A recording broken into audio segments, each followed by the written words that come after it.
人是看外貌，耶和华是看内心，因为他知道大卫这个人，他知道大卫他会顺服耶和华，他会顺服耶和华，他是一个真正爱神的人。所以说，神他不会看你的外表，他会看你的内在，他会去看你内在是一个怎么样的人。所以我们要用心灵跟诚实去敬拜他。我们在内心拜神的时候，我们要千万要小心，不可以对神有不礼貌，因为他会看得见。还有一个问题，就是给大家一个总结。有人可能会有一个问题说，隔壁邻居是拜观音或拜妈祖的，然后他们拿食物来，然后你会想说，我是基督徒呢，这种东西拜过偶像的到底能不能吃啊？我告诉大家使徒行传的一个例子。使徒行传的第11章第5节，我念给大家听。我在约帕城里面祷告的时候，魂游向外，看见异象，有一物降下，好像大布，细的4角，从天垂下。这是什么东西呢？古代的犹太人，他们跟阿拉伯人很像，他们就是用一块大布，很漂亮的毛毯铺在地上，然后食物摆在上面，他们就在那边坐着吃饭。然后那时候你不要想说他们那时候用刀叉、用筷子吃饭，那时候都没有这种东西。我们可以看耶稣做5饼2鱼这个神迹的时候，他先把一个面包剥开，然后朝天空祝谢了，然后就分给大家。他剥面包的时候，那时候人他们都是东西拿起来吃鱼、吃面包，什么都是手抓起来就直接就吃了。所以说他们都是有这种像古代的就像阿拉伯人、犹太人一样，他们其实饮食的方式是很类似的。这个说从细个4角从天垂下呢，就是说指的就是吃饭的地毯从天垂下，直到来我眼前，我定睛看，见内中有地上4足的牲畜和野兽、昆虫，并且天上的飞鸟。我且有听见声音向我说：“彼得，起来，宰了吃。”我说：“主啊，这是不可的。凡俗而不洁净的物，从来没有入过我口。”第二次有声音从天上说：“神所洁净的，你不可以当俗物。这样1年3次就收回天上去。”这是一个暗示，就是说所有东西都要洁净的，你只要怀着感谢领受就好了。你不要想说今天人家拿着一包，比如说去庙里面拜平安饼回来，然后你觉得说这个吃了饼就可以得到平安，或是跟偶像求什么东西，你不要这样想。人家拿来的时候你就收下，这种拜过偶像的东西你就收下，然后要吃的时候就说谢谢耶稣赐给我这个丰盛饮食，这样吃就没有关系了。不要想说去求什么。还有你们看到马可福音的第7章第19节，因为不是入他的心，乃是入他的肚腹，又落到茅厕里。这是说各样的食物都是洁净的。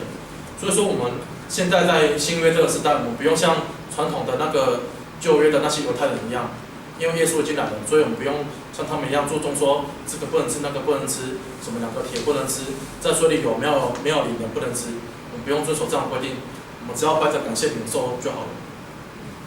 好，今天讲到就到此，好，谢谢大家，谢谢。好，接下来我们再唱一首歌、2首歌，我们请杨德弟兄为我们演唱。我们就唱《深深爱你》用这首歌做今天的总结，好不好？好，就深深爱你。开始。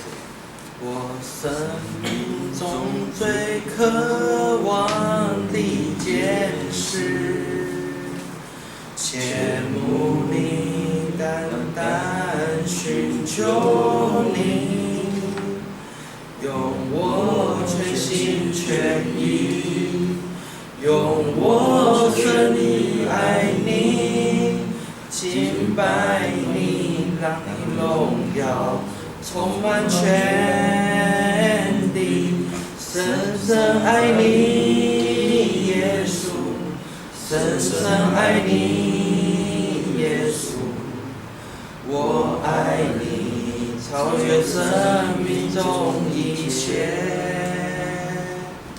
深深爱你，耶稣，深深爱你，耶稣。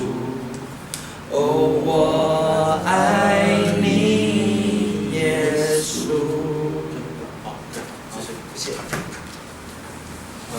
为大家祝福祷告，请大家安静心，我们一同来祷告。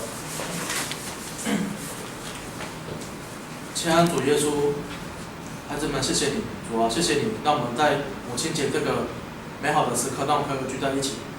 主啊，今天您的教导不但让我们知道你们对我们的爱，也让我们知道我们母亲对我们的爱。主啊，谢谢你给我们每个人都有一个母亲，可以对我们好，可以照顾我们。主啊，我们知道这个食物都是洁净的，什么都可以吃，不会误会到人。唯有从内心出发的那些不好的念头，才会误会人，才会伤害到别人。我们要改进，我们要尽量改正我们这个缺点。虽然我们没有像你那么完美，但是我们会努力朝着这个目标前进。主啊，请您看顾我们今天没有来的妈妈，希望他们在母亲节这天都可以平安的愉快。主啊，请你给赐福他们，请你赐福给天下的妈妈，不管他们在任何地方，主啊，都请你都可以平安的看顾、照顾他们，看顾他们，也谢谢他们一年来的每个年头对我们的照顾，对我们的努力，就如同主耶稣您对我们的好一样。主啊，请您看顾我们这些没有来的弟兄姐妹，希望他们可以在外面平安。也为我们的牧师，他即将要回来了，请为他们的那个平安，请您保守看顾。我们要谢谢我们的那个同工杨德弟兄，还有苏珊姐妹，帮我们买那么美好的点心，可以让我们可以一起同乐。还有谢谢那个杨德，他可以看顾我们教会。谢谢耶稣，这是奉我主耶稣基督得胜的名求，阿门。以下有那个通知，我们看那个周报那个地方。那个礼拜二晚上有一个那个唱诗班，然后大家如果想要唱歌的话，都可以过来，可以跟我们过来一起唱歌，或是学乐器这样。